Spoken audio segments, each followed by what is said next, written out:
മക്കളെ, ഇന്ന് എൻ്റെ ഉച്ചക്കത്തെ അബുദാബിയിൽ ലഞ്ച് എന്ന് പറഞ്ഞാൽ ഞാനിന്ന് പുറത്തൊന്നും കഴിക്കുന്നില്ല. വീട്ടിൽ നിന്ന് തന്നെ നല്ല കുട്ടിയായിട്ട് വീട്ടിൽ നിന്ന് തന്നെ ഫുഡ് ഉണ്ടാക്കിയിട്ടുണ്ട്.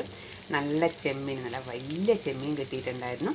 അത് ഞാൻ ഫ്രൈ ആക്കുന്നുണ്ട്. അടുപ്പത്ത് തന്നെയാണ് ഉള്ളത്, കല്ലിൻ്റെ അകത്ത് വെച്ചിട്ട്. ഇനിയും ഉണ്ടാക്കാനുണ്ട്, പക്ഷേ ഞാനിപ്പം തൽക്കാലത്തേക്ക് ഇത്രയും ഉണ്ടാക്കിയിട്ടുള്ളൂ. അപ്പോൾ ഇന്ന് ചെമ്മീൻ ഫ്രൈ ആണ്. അതുപോലെ തന്നെ അയക്കൂറ, 2 അയക്കൂറ വാങ്ങിച്ചിട്ടുണ്ടായിരുന്നു, 2 പീസ്. അപ്പോൾ 2 പീസ് അയക്കൂറ ഫ്രൈയും. പിന്നെ ഒരു സ്പെഷ്യൽ എന്ന് പറഞ്ഞാൽ ഇവിടെ ഒരു വെജിറ്റബിളിനെ കൊണ്ട് ഒരു ഉപ്പേരി ഉണ്ടാക്കിയിട്ടുണ്ട്. അതിൻ്റെ അകത്ത് മഷ്റൂം ഉണ്ട്, നമ്മളെ ബ്രൊക്കോളി ഉണ്ട്, പിന്നെ ചെറിയ നമ്മളെ ബേബി കോണ്. ഇത് ചെറിയ കോണാണ്, അപ്പോൾ ബേബി കോണ്. പിന്നെ അതുപോലെ തന്നെ ഇതിൻ്റെ ഒരു പേര് എസ്പാരിക്കസ് എന്ന് പറഞ്ഞിട്ടാണ് ഇതിൻ്റെ പേര്. നമ്മളെ ഈ പിന്നെ ബാംബൂവിൻ്റെ ചെറിയൊരു തണ്ടില്ലേ, അതുപോലത്തെ ഒരു ചെറിയ തണ്ടാണ്. ഞാൻ അതിൻ്റെ പച്ചക്കുള്ളത്, വെജിറ്റബിൾ ആയിട്ടുള്ളത് ഞാൻ എടുക്കാൻ മറന്നുപോയി. ഞാൻ തീർച്ചയായിട്ടും ഒരു വീഡിയോയിൽ ഞാൻ കാണിച്ചു തരാം.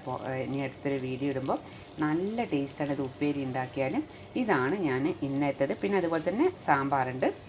ഇതാണ് ഇന്ന്. പിന്നെ നമ്മളെ കോട്ടപ്പയറില്ലേ, കോട്ടപ്പയറിൻ്റെ ഉപ്പേരിയുണ്ട്, ഇതുമുണ്ട്. ഇത് ഭയങ്കര ടേസ്റ്റാണ് കേട്ടോ. ഇത് കുരുമുളകും അതുപോലെ തന്നെ മഞ്ഞൾപ്പൊടിയും ഉപ്പും മാത്രം ഇട്ടിട്ട് ഞാൻ ഉണ്ടാക്കിയൊന്നാണ്. കുറച്ച് മാത്രം വെളിച്ചെണ്ണ ഒഴിച്ചിട്ട് അതിൻ്റെ അകത്ത് ഉണ്ടാക്കിയൊന്നാണ്. അപ്പോൾ ഇതും നമ്മൾ അയക്കൂറയും അതുപോലെ തന്നെ ചെമ്മീൻ അടുപ്പത്ത് തന്നെയാണ് ഉള്ളത് കേട്ടോ. ചെമ്മീനും സാമ്പാറും പിന്നെ നമ്മളെ കോട്ടപ്പയർ ഉപ്പേരിയുമാണ് ഇന്നത്തെ എൻ്റെ ഉച്ചക്കത്തെ. അപ്പോൾ ഇത് ഉണ്ടാക്കിയപ്പോൾ എനിക്ക് തോന്നി ഒന്ന് വീഡിയോ ഇടാമെന്ന് വിചാരിച്ചിട്ടാണ് ഞാനിത് വീഡിയോ ഇട്ടത്. കണ്ടോ? ഓക്കെ. അപ്പോൾ ഇന്ന് ഒരു അടിപൊളി ഉച്ചയൂണ് ഞാൻ കഴിക്കട്ടെ.